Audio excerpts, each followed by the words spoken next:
Kindly subscribe this channel to enjoy more collection of moral stories. ഒരിക്കൽ ദാനിയേലയുടെ സമാധാനപരമായ രാജ്യത്ത് Aidan എന്ന ജ്ഞാനിയും ദയയും ഉള്ള ഒരു രാജകുമാരൻ ജീവിച്ചിരുന്നു. ആഡൻ രാജകുമാരൻ തന്റെ ബുദ്ധിക്ക് മാത്രമല്ല, ചുറ്റുമുള്ള ഏറ്റവും ലളിതമായ കാര്യങ്ങളിൽ നിന്ന് വിലപ്പെട്ട പാഠങ്ങൾ പഠിക്കാനുള്ള കഴിവിനും പേരുകേട്ടവനായിരുന്നു. ഒരു സൂര്യപ്രകാശമുള്ള ദിവസം രാജകീയ ഉദ്യാനങ്ങളിലൂടെ നടക്കുമ്പോൾ രാജകുമാരൻ 2 മൃഗങ്ങളെ ശ്രദ്ധിച്ചു: സ്റ്റാർലൈറ്റ് എന്ന ഗാംഭീര്യമുള്ള കുതിരയും ബട്ടർകപ്പ് എന്ന സൗമ്യമായ പശുവും.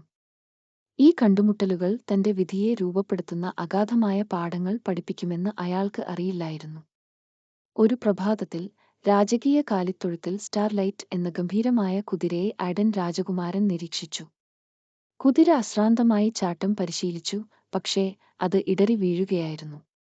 ഉപേക്ഷിക്കുന്നതിനു പകരം സ്റ്റാർലൈറ്റ് വീണ്ടും ഉയരും, ഓരോ ജമ്പും മികച്ചതാക്കാൻ തീരുമാനിച്ചു. കുതിരയുടെ സ്ഥിരോത്സാഹമാണ് രാജകുമാരന് പ്രചോദനമായത്. സ്റ്റാർലൈറ്റിന്റെ പ്രയത്നത്തിൽ നിന്ന് തനിക്ക് പഠിക്കാനാകുന്ന പാഠത്തെക്കുറിച്ച് എയ്ഡൻ ആഴത്തിൽ ചിന്തിച്ചു. ബിസിനസ്സിലായാലും രാജ്യം ഭരിക്കുന്നതായാലും തന്റെ സ്വന്തം കാര്യങ്ങളിൽ സ്ഥിരോത്സാഹമാണ് പ്രധാനമെന്ന് അദ്ദേഹം മനസ്സിലാക്കി. സ്റ്റാർലൈറ്റിന്റെ അതേ നിശ്ചയദാർഢ്യത്തോടെ വെല്ലുവിളികളെ സമീപിക്കുമെന്ന് രാജകുമാരൻ തീരുമാനിച്ചു. പരാജയങ്ങൾ ഒരിക്കലും തന്നെ നിരുത്സാഹപ്പെടുത്താൻ അനുവദിക്കില്ല. ഒരു ഉച്ചകഴിഞ്ഞ് എയ്ഡൻ രാജകുമാരൻ ഗ്രാമപ്രദേശങ്ങളിലേക്ക് പോയി ഒരു കൂട്ടം ഗ്രാമീണർ വളഞ്ഞ സൗമ്യമായ പശുവായ ബട്ടർകപ്പിനെ കണ്ടു. അവൾ ഉത്കണ്ഠയും നിസ്സഹകരണവും ആയി തോന്നിയതിനാൽ അവർ അവളെ പാൽ കറക്കാൻ പാടുപെടുകയായിരുന്നു. കൗതുകത്തോടെ എയ്ഡൻ അടുത്തെത്തി ബട്ടർകപ്പിന് തന്റെ കാളക്കുട്ടിയെ നഷ്ടപ്പെട്ടതിനാൽ വിഷമിക്കുന്നത് ശ്രദ്ധിച്ചു. കുടുംബത്തിന്റെയും സഹാനുഭൂതിയുടെയും പ്രാധാന്യം രാജകുമാരൻ പെട്ടെന്ന് മനസ്സിലായി. വിജയത്തിനു വേണ്ടിയുള്ള പരിശ്രമത്തിൽ പോലും സഹാനുഭൂതിയുടെയും മറ്റുള്ളവരുടെ ആവശ്യങ്ങൾ മനസ്സിലാക്കുന്നതിന്റെയും പ്രാധാന്യം മറക്കരുതെന്ന് അദ്ദേഹം മനസ്സിലാക്കി. രാജകുമാരൻ തന്റെ രാജ്യവും ബിസിനസ് ശ്രമങ്ങളും വിപുലീകരിക്കുമ്പോൾ തന്റെ ജനങ്ങളുടെ ക്ഷേമത്തിന് മുൻഗണന നൽകുമെന്നും അവരുടെ ആവശ്യങ്ങളും വികാരങ്ങളും എല്ലായ്പ്പോഴും പരിഗണിക്കപ്പെടുന്നുണ്ടെന്ന് ഉറപ്പാക്കുകയും ചെയ്തു. ഈ വിലപ്പെട്ട പാഠങ്ങളിൽ ധൈര്യം തോന്നിയ ആഡൻ രാജകുമാരൻ തന്റെ ശ്രമങ്ങളിൽ അവ പ്രയോഗിക്കാൻ തുടങ്ങി. രാജ്യത്തിന്റെ അടിസ്ഥാന സൗകര്യങ്ങൾ മെച്ചപ്പെടുത്തുന്നതിലും വെല്ലുവിളികളെ അഭിമുഖീകരിക്കുന്നതിലും പരാജയങ്ങളെ വിജയത്തിലേക്കുള്ള ചവിട്ടുപടികളാക്കി മാറ്റുന്നതിലും അദ്ദേഹം സ്ഥിരമായി പ്രവർത്തിച്ചു.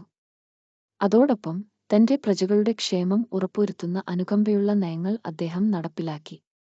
അദ്ദേഹം അവരുടെ ആശങ്കകൾ ശ്രദ്ധിച്ചു, ദരിദ്രർക്ക് പിന്തുണ നൽകി, എല്ലാവർക്കും വിലമതിക്കുകയും കേൾക്കുകയും ചെയ്യുന്ന ഒരു അന്തരീക്ഷം സൃഷ്ടിച്ചു. കാലക്രമേണ ആഡൻ രാജകുമാരന്റെ രാജ്യം അഭിവൃദ്ധി പ്രാപിച്ചു. ജനങ്ങൾ അഭിവൃദ്ധി പ്രാപിച്ചു, ഭൂമി ഐക്യത്തിന്റെയും പുരോഗതിയുടെയും വിളക്കുമാടമായി. ജ്ഞാനിയും അനുകമ്പയുമുള്ള ഭരണാധികാരിയെന്ന നിലയിൽ ആഡന്റെ പ്രശസ്തി ദൂരവ്യാപകമായി പരന്നു. ഒരു ദിവസം രാജകീയ ഉദ്യാനങ്ങളിലൂടെ നടക്കുമ്പോൾ ഏഡൻ വീണ്ടും സ്റ്റാർലൈറ്റും ബട്ടർകപ്പും കണ്ടുമുട്ടി. ഈ സമയം കുതിരയും പശുവും ഒരുമിച്ചായിരുന്നു, സ്ഥിരോത്സാഹത്തിന്റെയും അനുകമ്പയുടെയും ഐക്യത്തെ പ്രതീകപ്പെടുത്തുന്നു. ഈ 2 ശ്രദ്ധേയമായ മൃഗങ്ങളിൽ നിന്ന് താൻ പഠിച്ച അഗാധമായ പാഠങ്ങളെക്കുറിച്ച് ആഡൻ രാജകുമാരൻ പ്രതിഫലിപ്പിച്ചു. വിജയം എന്നത് വ്യക്തിപരമായ നേട്ടങ്ങൾ മാത്രമല്ല, മറ്റുള്ളവരെ ഉന്നമിപ്പിക്കാനും യോജിപ്പുള്ള ഒരു സമൂഹത്തെ സൃഷ്ടിക്കാനും കൂടിയാണെന്ന് അദ്ദേഹം തിരിച്ചറിഞ്ഞു. അങ്ങനെ ഏഡൻ രാജകുമാരന്റെ ഭരണം ദാനിയേലയിൽ ഒരു സുവർണ കാലഘട്ടമായി മാറി. അവിടെ ഒരു കുതിരയിൽ നിന്നും പശുവിൽ നിന്നുമുള്ള പാഠങ്ങൾ ഒരു യുവ രാജകുമാരനെ ബുദ്ധിമാനും പ്രിയപ്പെട്ടതുമായ ഭരണാധികാരിയാക്കി മാറ്റി. സാമ്പത്തികമായി മാത്രമല്ല, പ്രകൃതിയുടെ ലാളിത്യത്തിൽ നിന്ന് പഠിച്ച ഒരു നേതാവിന്റെ പൈതൃകം നെഞ്ചേറ്റിയ ജനങ്ങളുടെ ഹൃദയങ്ങളിലും രാജ്യം അഭിവൃദ്ധി പ്രാപിച്ചു.